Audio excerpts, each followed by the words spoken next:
terbagi menjadi dua besar, yaitu internal dan eksternal. Kalau internal, bukti digunakan untuk kegiatan transaksi di dalam lingkungan perusahaan saja. Sedangkan bukti eksternal, perusahaan dengan pihak luar, ya misalnya perusahaan penyedia jasa dengan penggunanya. Berarti kan itu tidak hanya internal tapi ada pihak eksternalnya. Nah, bukti eksternal terbagi menjadi 4: kwitansi, faktur, nota debit, nota kredit. Sedangkan bukti internal, memo, bukti kas masuk, dan bukti kas keluar. Bukti eksternal yang pertama adalah kwitansi. Kwitansi itu apa sih? Kwitansi itu adalah bukti di mana perusahaan telah menerima atau membayar sejumlah uang. Biasanya kwitansi dibuat 2 rangkap. Lembar pertama diberikan kepada pihak yang membayar, sedangkan lembar yang kedua digunakan sebagai arsip. Bukti eksternal yang kedua adalah faktur. Faktur merupakan bukti transaksi penjualan atau pembelian secara kredit. Lembar pertama merupakan bukti bagi penjual yang disebut dengan faktur penjualan.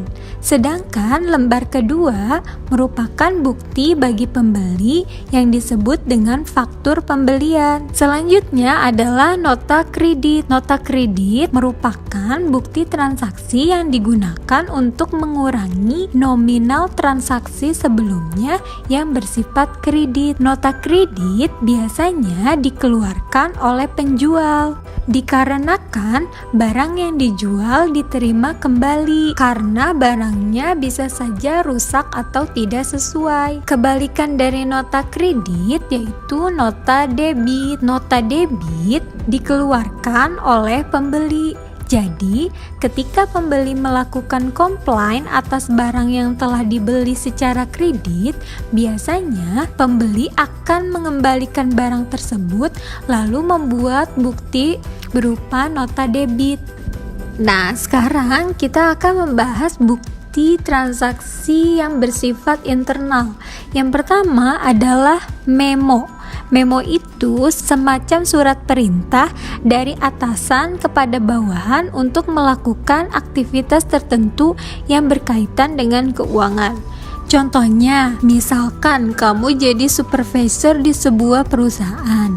Nah, direktur pemasaran kamu memerintahkan untuk membuat hasil laporan penjualan bulan ini menggunakan memo. Selanjutnya, bukti kas masuk. Bukti kas masuk merupakan bukti yang dikeluarkan bagian keuangan sebagai tanda telah terjadi aliran kas masuk ke dalam perusahaan. Kebalikan dari bukti kas masuk adalah bukti kas keluar. Bukti yang dikeluarkan bagian keuangan sebagai tanda telah terjadi aliran kas keluar dari perusahaan. Terima kasih, semoga kalian yang menonton video ini dapat memahaminya. Wassalamualaikum dan semoga bermanfaat.